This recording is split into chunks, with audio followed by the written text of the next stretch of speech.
you doing today? Oh, wonderful. Nice to meet you. Better than you, I'm sure, with where we are. I want to thank Beckett so much for making the introduction. Yes, thank you, Beckett. I just am, any opportunity I have to amplify Kira's voice in the world, I want to do, because ever since I've met her, I think that she's somebody who challenges the status quo, wants to make the world better. And I sincerely wish that we had a whole world full of people who are in politics like Kira, because then I think it would be a better world. So that's why I'm trying to hurrah this conversation. I would love it if you guys could use any of this to make a positive change. That's all I'll say. Thank you, Beckett. Well, let's get started. And Beckett, you know, you're welcome to stay on screen or jump off screen, whatever you like. And I'll get started. And honestly, I think we'll start with what you just said anyway, because that was so beautiful and really the reason why we wanted to invite Kira as well. Jumping right in, my name is Will Lynn. I'm the founder of mythouse.org, which supports a community of artists, filmmakers, and scholars. The goal of this conversation is to call our community and others to action. Free people around the world are rushing to the front lines in Ukraine. And as artists and scholars, we have tools to bring as well. Many of you know Dana White, who hosts Myth Salon, and John Colarusso, a mythologist appointed by the Clinton administration to provide intelligence when Russia invaded Georgia. The three of us are here to amplify Kira's message in every way we can. Kira Rudik is a member of the Ukrainian parliament, citizen of Kiev, and mother, ready to bear arms. You've seen her in every news channel in the world these last few days. Kira, my brothers have been inspired by you for years. Beckett, as we've all heard, thinks you're one of the most badass people in the world.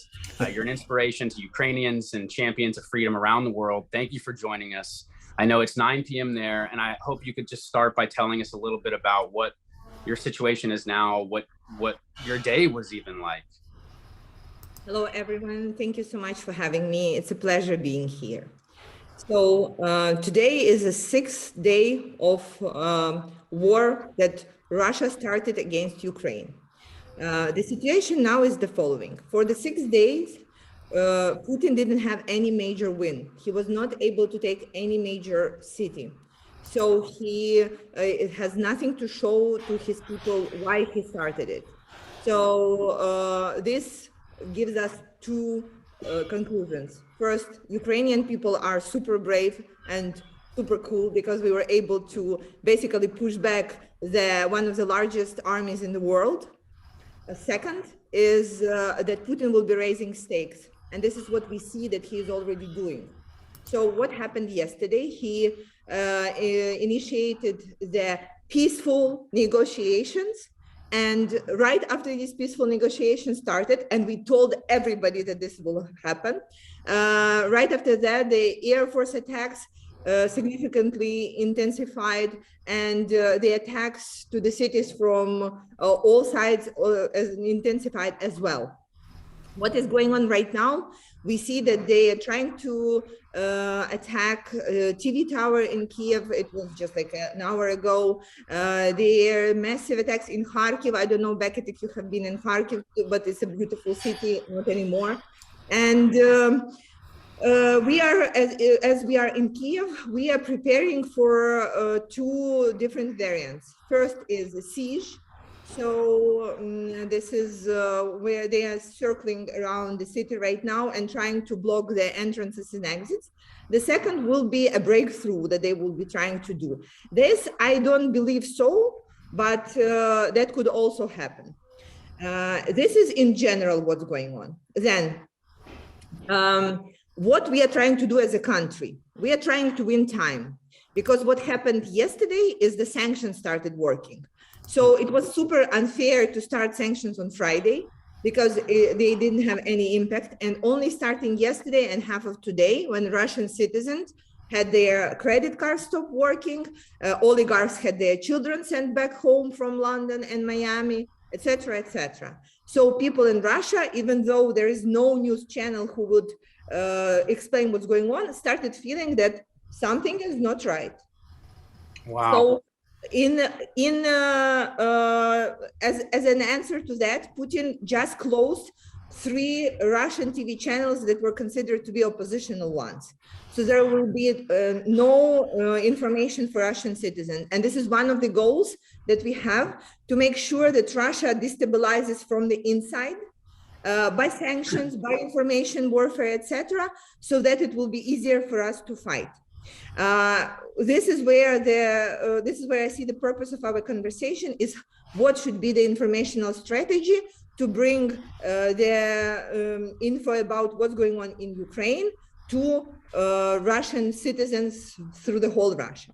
Then what are we doing in Ukraine? So except of buying ourselves and the world time, because we understand that every single day now it plays in our advantage, because the sanctions start working, there will be more sanctions going in, there will be more Russian citizens asking questions, more protests throughout the world, more and more chances for Putin to collapse.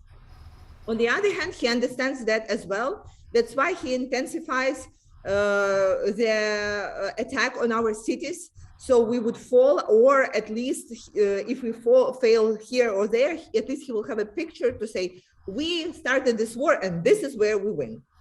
So then on the local level, I'm right now in Kiev.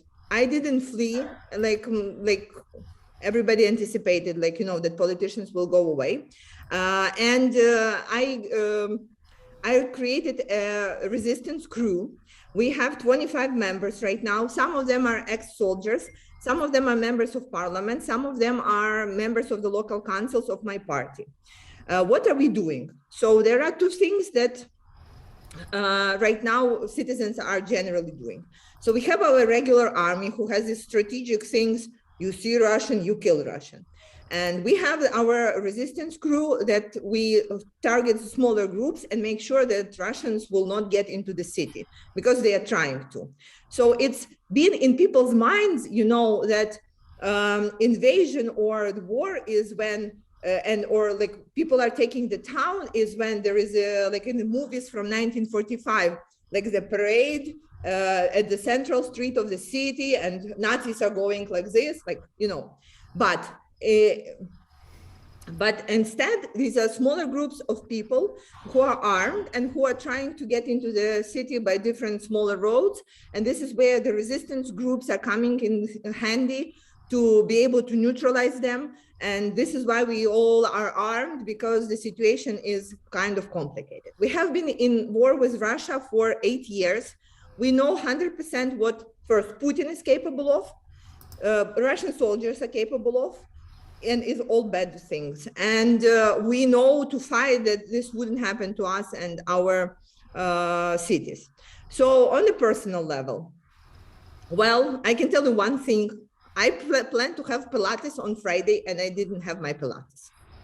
And that's why this was and this changed my world completely, because from all the plans that I had, and believe it was like a huge plans, we now are, instead of living the life of a woman in her 30s in Kiev, being a politician and leader of the party, I'm now like a kind of a rebel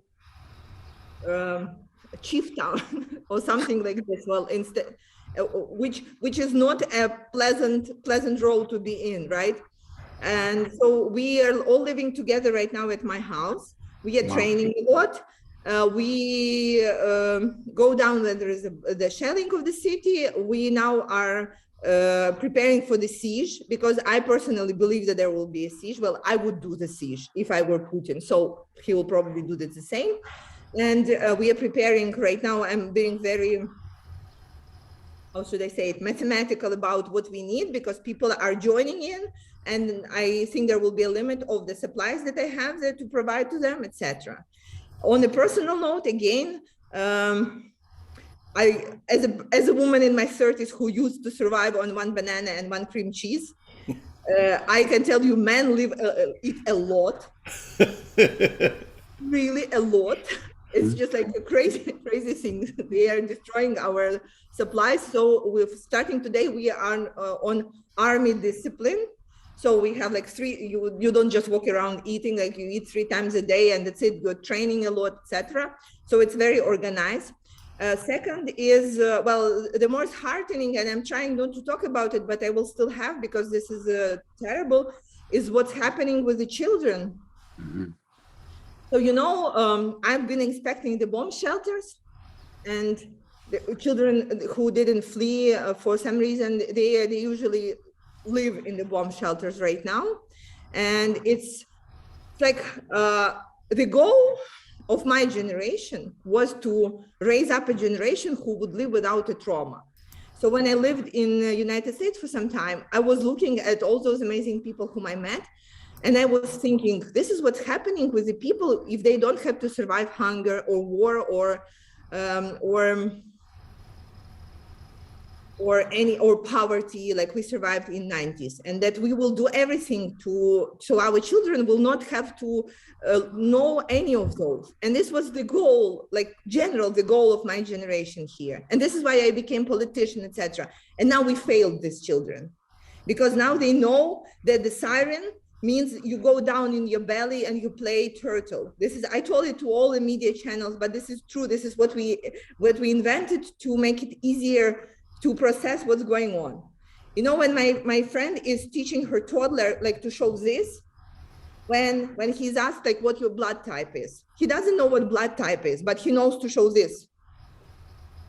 Wow. And this is terrible. And this is because this is the trauma that would not ever be fixed. Mm-hmm. And this is something, again, this I see my role in working something out, so we will ease it up, because now we don't have a generation that will be strong and young and with no trauma. And even though there is an incredible opportunity for my country right now to join EU, to join NATO, to get rid of our neighbor that was always threatening us and always made us spend all the resources on everything that is related to defense, etc. The price of it, we are already paying. With this, I want to finish my talk, that whenever you guys can help, that would be great, because we need to use all the help that we've got. And it's been amazing how much love I have received from all over the world, from the places I have never been, but people were sending us money and support and love and cards, etc. And thank you so much for talking to me today. Kira, thank you for sharing all that. And if I hadn't already wept to hearing you say many of those things in other stations, I would be right now. I know that, I was on with 2 philosophy classes this morning. They're artists, and they're so moved and inspired by you. And when you talk about the fact that they're trying to take down a TV tower, it's a perfect metaphor, because one of the greatest strengths that we can all respond with from LA is a media response, is a cultural response, is flooding Russia with TikTok videos and all kinds of creative responses. And that's what my students are excited to do and eager to do and feel called to do.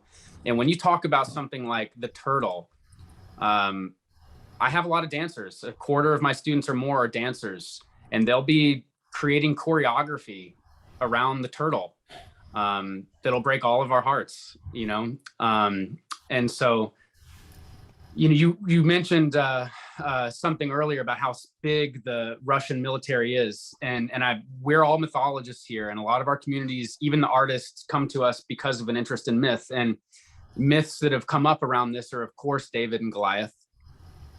It's absolutely a David and Goliath story. And we think about hiding in the broom closet too, hiding under the stairs. That's our Harry Potter responding to the tyranny of Voldemort. And they've shown that people that have read Harry Potter are more likely to resist tyranny.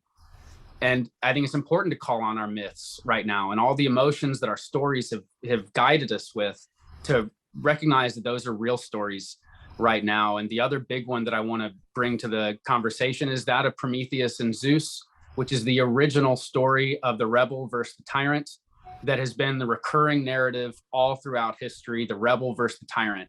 And the rebel is not another big tyrant. It's always the little person. It's always the humans. And I know we need governments to respond. You've asked for air cover, and I know that that's unlikely to come, but I think there's so much other cover that we can bring: cultural cover, conversational cover. Tell us about that, Kira. Yeah, well, I have talked to 3 generals of NATO, and they all told me something very hopeful. They said, Kira, we learned something from Russia. And do whatever we want and say it is not us. So I'm very hopeful right now. Interesting. You had mentioned something else about evacuation, and nobody expected you to be in Kiev this long. And I know John had a particular question about that. John, do you want to? Yes. I was a security advisor for the Clinton administration because of the wars in the Caucasus. And I was trained as a linguist and knew some of the actors. Adygeyski yazyk, Cherkesski yazyk, Gruzinski yazyk, so forth. I have a question. Actually, I'm a Canadian, so I have a question from a Canadian contact.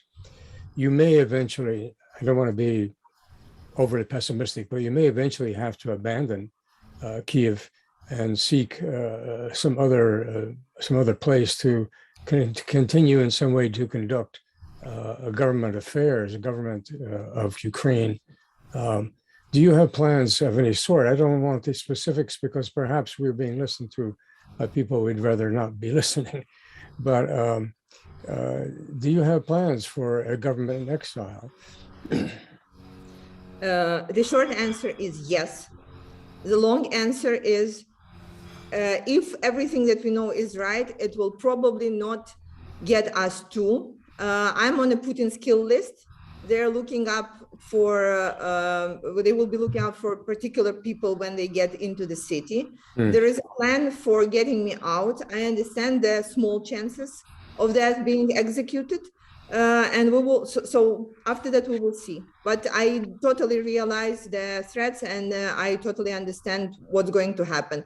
I have some backup plans, but I hope I wouldn't be executing on that. And the government, yes, they have plans. They have plans to be in exile. Okay. I had another question, my own, really. I know a lot of Circassians in the diaspora that live in the Arab world, like Iraq, or even some still in Syria, others in the UAE, United Arab Emirates and whatnot. Now, a great deal of the world has given you political and I guess cultural, social support and economic support, but a lot of the Arab nations seem to be sitting on the fence, say along with India, along with Bolsonaro and Brazil, although he's a jerk. It's hard to say that one can assess his behavior to any particular advantage. But I would suggest in some ways that you seriously consider messages directed at some of these nations, particularly it seems the Arab nations that are somehow trying to hedge their bets. And if they want to see, if they're thinking, well, maybe it's going to be the US that's going to dominate, maybe it's going to be Russia that's going to dominate, they're still thinking that way. And all they have to do is talk to the Circassians in their midst to find out what kind of overlord or what kind of hegemon Russia would make. It's murderous. And it did its very best to destroy the Circassian nation, drive it out, also the Abkhazian nation. And it did its best to try to destroy the Chechen nation as well.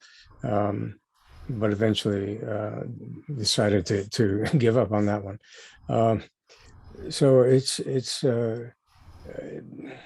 there is a case to be made for basically supporting Ukraine against Russia because of the nature and character of Russian domination and Russian influence. I know they've propped up Assad, but they've done so at the cost of many lives in Syria. So I do think that some kind of message to that effect directed at these parts of the world that are still ambivalent might be extremely useful. I agree. However, I have talked to how should I say it? The royal family. They will be on the fence till the end, and they will be jumping. So if there will be total U.S. domination, they will be jumping and saying, "Oh, we always were like there," and they still hope to be able to get in Russia, China, Chinese unity, that there are plans that we all have seen about the economic order or new economic system that they will create aside of like the normal world. And so the Arabic countries are hoping to be able to get in there as well. So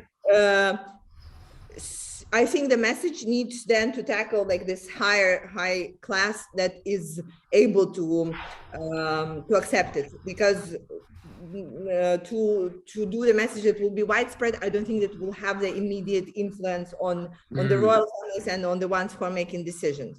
Okay. Well, what do you make of the fairly weak response of China to Putin's actions? Certainly did not sound like the endorsement of an ally.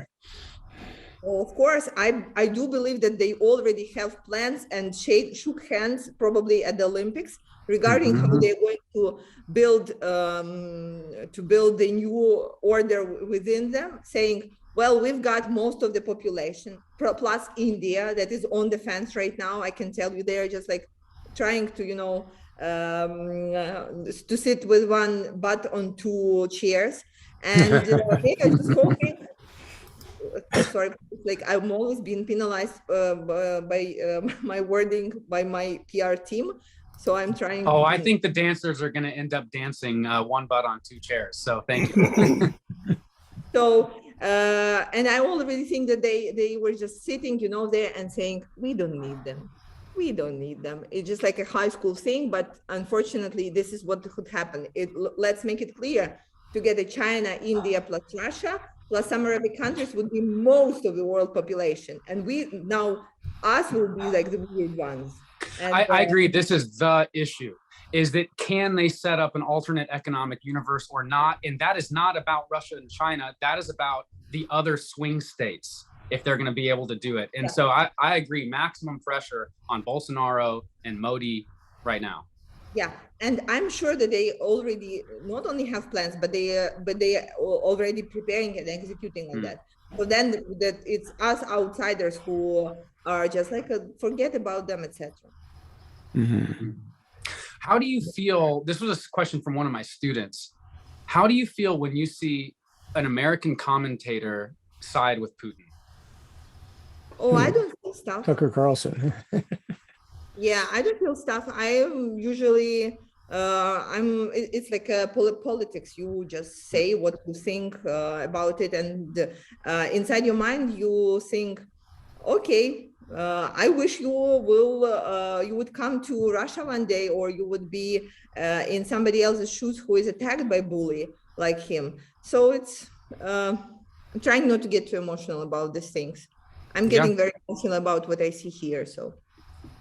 Yeah. I would find India and a reluctant partner to have anything really to do with China, given their fights and squabbles up over the Himalayan border. I think that given its membership in the Commonwealth, India would be very likely to eventually land with Australia, New Zealand, UK, and whatnot. The Arab world's a different issue. But the Arab world's reaction has to be seen against two important factors. One is the diminution or the tertiary role it now has as a hydrocarbon exporter. It's no longer absolutely vital. We can ignore it and walk off if we want to. Canada has lots of gasoline. U.S. has lots of gasoline. But the other one is that gasoline is diminishing. We're heading clearly to some kind of an energy system in the rest of the century that's not going to be hinged, not going to be dependent upon gasoline. So this region in some way is having its vitality, its importance undercut from it. But it's getting a message. I think what I see is this war is a kind of revelation to everybody on the planet about the nature, ambitions, and weirdness of Vladimir Putin. I can't think, he's trying to restore an empire. I can't think of a single empire that's ever been restored once it begins to crumble. Not one.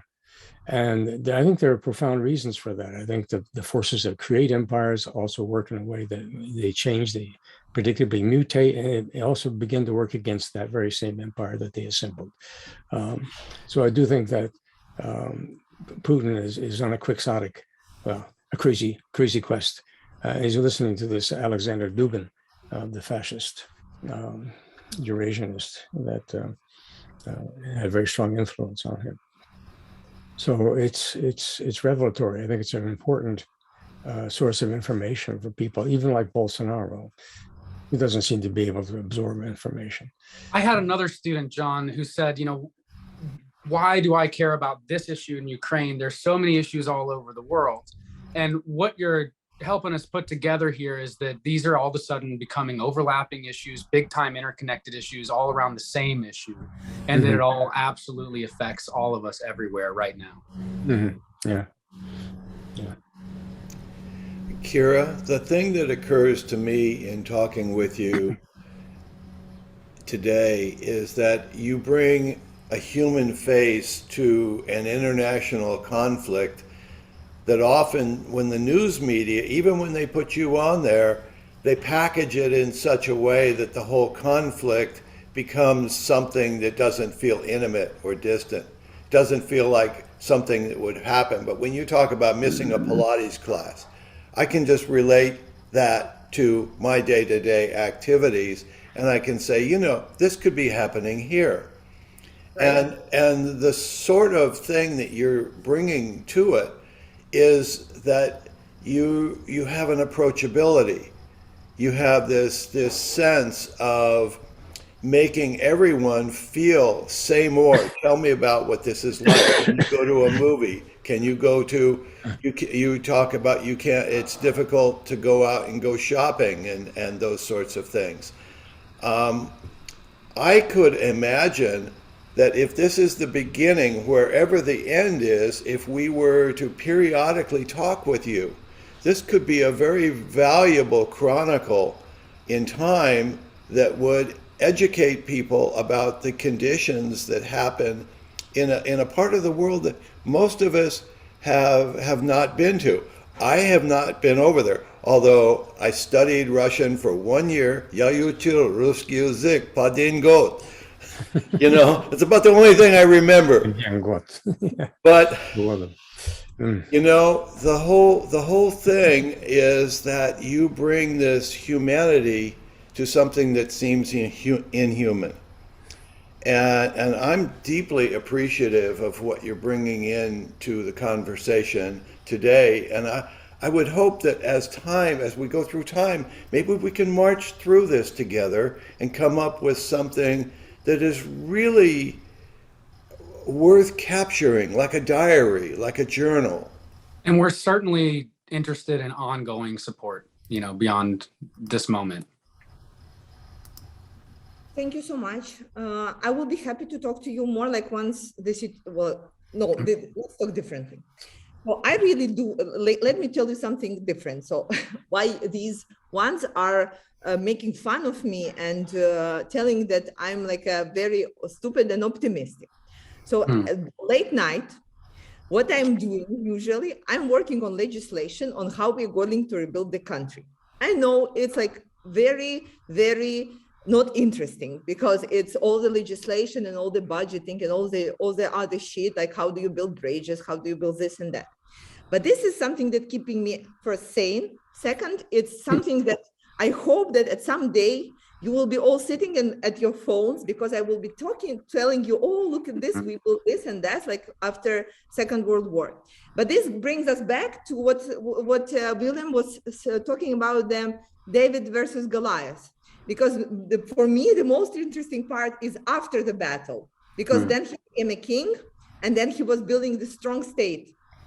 And this is the key point there, that after that, he didn't get like crazy after that. And he started doing, this boring, unpleasant job that nobody likes, but everybody thinks it doesn't exist. But this is like the most important thing, that given this opportunity, you are able to channel it into something else. So to your point, Dana, I'm saying that I will be happy to do this ongoing, and my goal would be that at some point you wouldn't find it that interesting because it will be all the bridges that we are building, the theaters that we are putting together, me bitching about how much money is stolen on this building, on that building, etc. And that is the goal. That is like, this is what, how I imagine peace. This is how I imagine the end game. This is what is driving me right now. And for the people who are unfairly calling me too optimistic and wasting my time, this is my message. Hope is what makes Prometheus Prometheus. The real rebellion, rebel fighting, it's all about hope. And, you know, the undestroyable hope is sometimes, you know, that's how David can defeat Goliath, is hope. And I hope that we can join, you know, in reinforcing that hope and giving that hope more air and more legs and more room to run. And I wonder if you would be willing to share with us some of the most inspiring, because again, I would like for us to make some art out of you sampling some of this conversation. So if you'd be willing to share with us some of the most inspiring moments that you've seen in the last, or heard about, or read about, or know about in the last week, would love to hear from you on what inspiring moments you've recognized. I will have to think about it before I will give you something. So there is lots of going on, and it's all very emotional. So, but I probably for our next discussion, I will be able to bring up something more more structured. Okay. Okay, sure. Well, and the last treasure in Pandora's box is hope. Yeah. I mean, when you go in there and you've raped and pillaged and done everything else, hope is the nature of optimism. It is what seeds the future. And if without hope, there's nothing. I mean, it's part of love, and it's part of what unites us with a purpose. And I'm optimistic that what we bring today and what we're talking about really has the potential to be communicated to people who can say, I never realized it was like that. I didn't know that. And so I love what you're saying and how you're sharing it with you. I would hope, if you will, that what we're talking about doesn't create danger for you. That by putting the word out there doesn't make your world more dangerous than it already is. Well, so again, what could be worse than be on Putin's kill list? Let me ask you this. So I'm fine. I survived with it, and I'm saying, at least I'm on some list. So I'm also on the top 10 Ukrainian bachelorettes. Oh, wow. Not surprised. I mean, gosh, I sent a picture of you from your Instagram to my students, and people, getting back emojis of hearts on fire, seeing you. It's just so moving. You know, we didn't ask you how much time you had. We didn't ask if you had a half an hour or an hour, and I know that what you have going on. Half an hour. Sorry, guys. I'm right now. My message is I go, choo, where are you? We will let you go. Yes, and I will reach out to you. My students are going to be watching this. Some of them already have been, and we're going to respond with some creative work, and we'll be in touch with you about that, and we'll look for another time to chat with you. Until then, Kira, thank you so much for joining us, and for, for fighting for all of us everywhere. Thank you, Kira. Thank you so much. It was a pleasure meeting you. Thank you so much for all the words of support, and see you soon. Keep kicking ass. Bye. Oh, I will. Thank you, Kira.